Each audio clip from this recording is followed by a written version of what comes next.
Assalamualaikum warahmatullahi wabarakatuh. Nama saya Dimas Triutomo dengan NIM R1C123006, Prodi Teknik Geologi, Fakultas Matematika dan Ilmu Pengetahuan Alam Universitas Al-Oleo. Di sini saya akan mempresentasikan hasil tugas individu saya sebagai tugas geologi bawah permukaan, yaitu mengenai pengoboran migas dan pengoboran sumber daya mineral. Baik, langsung saja. Adapun daftar isi dari presentasi kali ini, yang pertama ada tahap pengoboran, persiapan dan perencanaan, proses pengoboran, pengoboran migas, pengoboran sumber daya mineral, dan yang terakhir ada kesimpulan. Baik, langsung kita ke materi pertama, ada tahap pengoboran. Jadi, pada tahap pengoboran ini yang dilakukan pertama ada perencanaan dan persiapan. Jadi pada tahap ini dilakukan untuk menentukan apakah lokasi memiliki potensi sumber daya yang layak dibor. Nah, pada kegiatan ini yang dilakukan meliputi studi geologi dan geofisika, pemilihan lintasan sumur, pemilihan lokasi, pengadaan peralatan, dan pengurusan perizinan dan analisis risiko awal. Yang kedua ada mobilisasi dan rigging up. Pada tahap ini seluruh peralatan pengoboran dipindahkan ke lokasi pengoboran. Setelah itu dilakukan pemasangan rig, sistem lumpur, dan pengujian alat. Tujuan dari tahap ini yaitu agar semua sistem dapat bekerja dengan baik sebelum pengoboran dimulai. Kemudian ada eh, pengoboran yang dimana pada tahap ini dilakukan pengoboran aktif menggunakan bit, sirkulasi fluida lumpur, pemasangan casing, dan sementasi. Pada beberapa kedalaman dilakukan pemasangan casing dan penyemanan untuk menjaga dinding sumur tetap stabil. Kemudian yang keempat ada evaluasi formasi. Jadi pada tahap ini dilakukan setelah proses pengoboran, yaitu tujuannya untuk mencapai target dan dilakukan evaluasi terhadap lapisan batuan menggunakan logging, analisis skating core, dan pengujian tekanan. Tujuannya itu untuk mengetahui apakah lapisan tersebut mengandung mineral, minyak, atau gas yang ekonomis. Kemudian ada penyelesaian sumur. Jadi pada tahap ini merupakan tahap akhir dalam tahapan pengoboran. Dilakukan dengan memasang peralatan produksi, melakukan perforasi pada zona produktif, serta pengujian produksi. Jadi, jika sumur tidak ekonomis, maka dilakukan penutupan sumur dan rehabilitas lokasi. Kemudian, slide yang kedua ada persiapan dan perencanaan. Pada persiapan dan perencanaan ini mencakup tiga aspek. Yang pertama, studi geologi, desain sumur, dan perizinan. Yang pertama ya ada studi geologi. Dilakukan interpretasi peta geologi regional dan data seismik 2D atau 3D untuk mengetahui struktur bawah permukaan. Kemudian ada desain sumur. Pada tahap ini ditentukan kedalaman target, jenis casing yang digunakan, dan arah lintasan sumur, apakah vertikal atau berarah. Desain sumur harus disesuaikan dengan kondisi geologi agar pengeboran aman dan efisien. Kemudian ada perizinan. Jadi sebelum pengeboran dilakukan, perusahaan harus memiliki izin lingkungan seperti AMDAL, izin dari SDM, serta koordinasi dengan pemerintah daerah dan masyarakat sekitar. Untuk persiapan terbagi menjadi beberapa tahapan. Yang pertama ada survei topografi lokasi, pengujian tanah, penyediaan sumber air, sistem pengolahan limbah, akses jalan menuju lokasi, fasilitas komunikasi dan keselamatan, pengadaan rig dan peralatan, pengadaan material lumpur, tim drilling yang berpengalaman, dan rencana K3 atau kesehatan dan keselamatan. Nah, semua persiapan ini bertujuan untuk menjamin keselamatan kerja dan kelancaran operasi pengeboran. Bisa kita lihat gambar-gambar samping ini merupakan gambar dari studi geologi yang dimana ada peta geologi regional. Kemudian ini ada eh, interpretasi dari penampang bawah permukaan. Selanjutnya ada proses pengeboran atau drilling. Jadi pada tahap proses pengeboran ini eh, dilakukan selama kegiatan pengeboran berlangsung menggunakan eh, beberapa alat. Yang pertama ada penggunaan mata bor atau drill bit yang sesuai formasi. Jadi mata bor dipilih sesuai jenis batuan yang ditumbus. Nah, pada batuan keras digunakan bit khusus seperti diamond bit atau trichon bit agar proses pengeboran lebih efektif. Untuk sirkulasi lumpur pengeboran, jadi lumpur pengeboran memiliki fungsi penting. Yang pertama ada mengangkat serpian batuan ke permukaan, mendinginkan dan melumasi mata bor, menjaga kestabilan dinding sumur dan mengontrol tekanan formasi. Kemudian ada pemasangan casing pada setiap fase. Casing dipasang pada setiap fase pengeboran untuk memperkuat lubang bor agar tidak runtuh dan mencegah kontaminasi antar lapisan batuan. Kemudian ada pemantauan tekanan dan parameter bor. Jadi tekanan sumur harus dipantau secara terus-menerus untuk mencegah terjadinya kick, yaitu masuknya fluida formasi ke lubang bor akibat tekanan formasi lebih besar dibanding tekanan lumpur.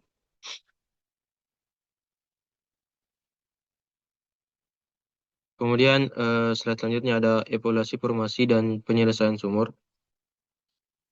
Jadi slide ini menjelaskan kegiatan setelah pengeboran selesai dilakukan. Untuk evaluasi formasinya, yang pertama ada gamma ray digunakan untuk membedakan batuan sel dan sandstone berdasarkan radioaktivitas alami batuan. Kemudian ada resistivity log digunakan untuk mendeteksi adanya hidrokarbon karena minyak dan gas memiliki tekanan listrik tinggi. Kemudian ada neutron density digunakan untuk menentukan porositas batuan. Kemudian ada sonic log yaitu untuk mengukur kecepatan gelombang suara pada batuan untuk mengetahui sifat fisik formasi. Kemudian ada formation tester digunakan untuk mengukur tekanan formasi dan mengambil sampel fluida. Kemudian ada core analysis digunakan untuk mengetahui tekstur, porositas, dan permeabilitas dan kandungan mineral. Kemudian untuk penyelesaian sumur, tapi ini bertujuan agar semua sumur siap diproduksi. Kegiatan yang dilakukan itu yang pertama ada perforasi zona produktif menggunakan shape chairs. Kemudian pemasangan production packer dan tubing. Kemudian ada stimulasi yaitu hydraulic fracture dan acid testament. Kemudian ada pemasangan well dan Christmas. Kemudian ada penutup sumur jika tidak ekonomis.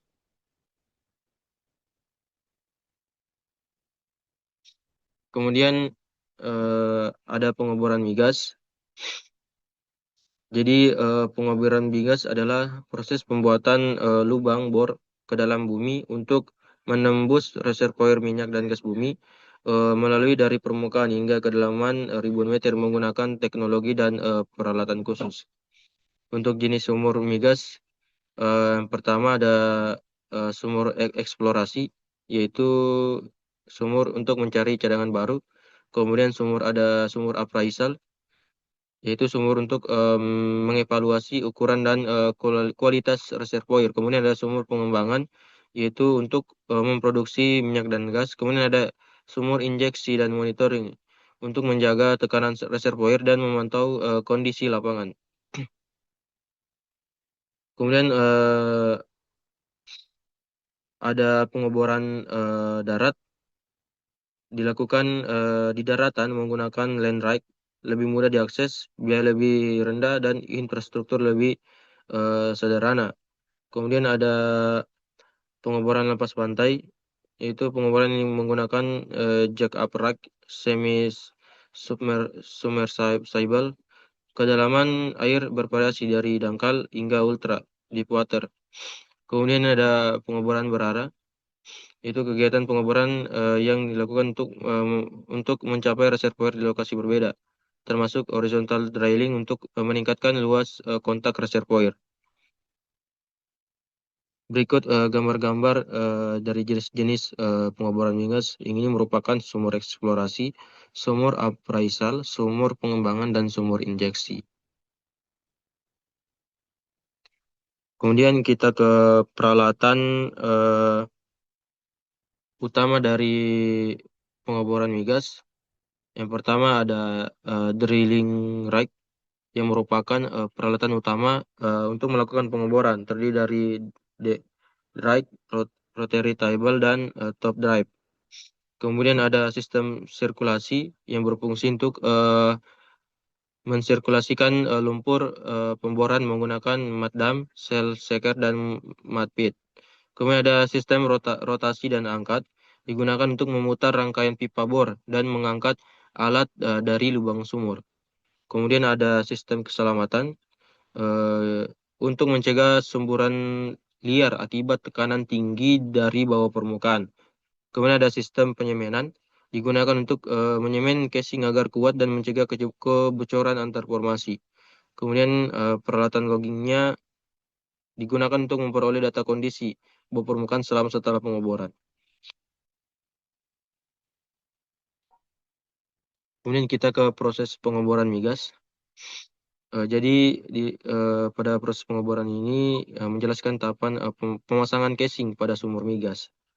Yang pertama ada konduktor casing, yang dimana casing pertama untuk mencegah kontaminasi air tanah dan menahan formasi lunak eh, dan mencegah kontaminasi air tanah. Kemudian ada surface casing untuk melindungi akuifer air tanah, memberikan pondasi untuk BOP, dan menghindari formasi bermasalah di kedalaman dangkal. Kemudian ada intermediate casing, digunakan untuk mengisolasi zona tekanan eh, tinggi atau bermasalah sebelum pengeboran dilanjutkan lebih dalam.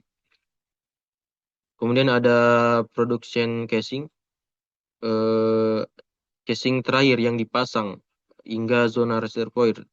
Nah, setelah penyemanan selesai dilakukan perforasi agar minyak atau gas dapat mengalir ke sumur produksi.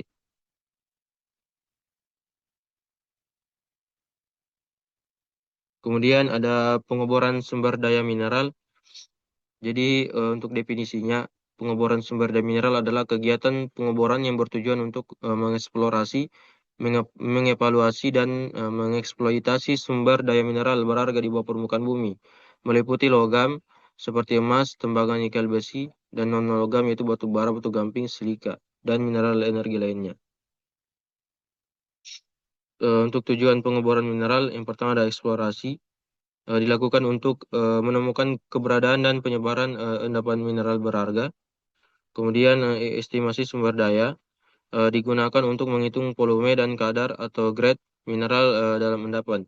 Kemudian ada evaluasi ekonomi eh, untuk menentukan apakah endapan mineral layak ditambang secara teknis dan ekonomis.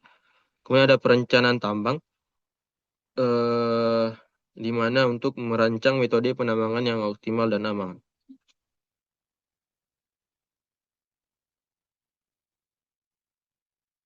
Kemudian ada jenis-jenis dari pengeboran mineral. Yang pertama ada rotary drilling, digunakan untuk menggunakan mata bor berputar. Paling umum digunakan cocok untuk pengeboran dalam, dapat menembus berbagai formasi. Kecepatannya 5 sampai 50 meter per hari, diameter 75 sampai 300 mm. Kemudian ada core drilling, digunakan untuk mengambil sampel inti, esensial untuk analisis geologi, double atau triple top core barrel, recovery inti yaitu 70-100%, kecepatannya 5-20 per hari, diameter 36-100 mm. Kemudian ada perscope drilling, yaitu pengeboran tumbuk atau pukul, cocok di formasi keras dan kompak. Lebih cepat di batuan keras dan kecepatannya 20-100 meter per hari. Diameternya 75-250 mm.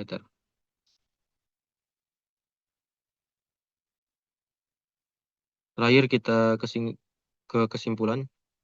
Jadi kegiatan pengeboran merupakan proses penting dalam geologi bawah permukaan yang bertujuan untuk mengetahui kondisi bawah permukaan serta menemukan sumber daya alam seperti minyak, gas, dan mineral.